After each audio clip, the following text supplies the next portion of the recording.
What is up, YouTubers? Matthew Fritz, aka Jew Daddy, in the house. Actually, today I'm outside the house on my porch.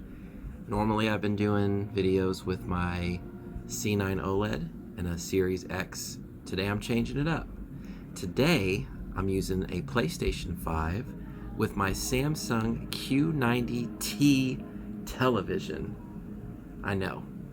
I have a Samsung Q90T on my porch. I have problems. I know this. Okay. So, before I get into all the gaming, I want to show everybody that the Samsung Q90T does in fact support 4K 120 Hertz gaming. I'm going to show you real quick under settings. We're going to go to screen and video, and as you can see, I got everything on automatic. But if I go to video output information, this is where things just look so nice. As you can see under information for the connected HDMI device, HDR supported.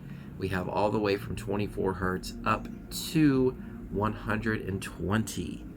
Non-HDR, we have from 24 Hertz all the way up to 120. Now, one of the things that's a little bit different between the PS5 and the Series X is that, for instance, on Call of Duty Black Ops Cold War, in order to play in 120 Hertz, 120 frames per second, you have to actually go into the save data and game app settings. You have to go to game presets. One of the cool things about the PS5, just real quick, they have got default settings that you can go with for any game, or you can go in and just tell it, look, no matter what, anytime I play a game, I want you to automatically just try to make it the easiest difficulty level.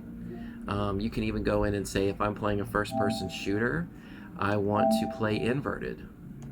So it's not a big deal, but it's cool.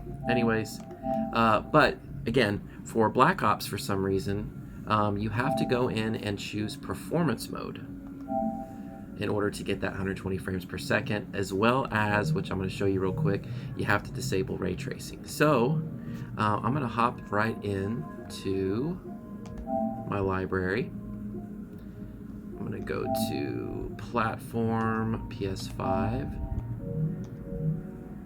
and we're going to go right over here to Cold War.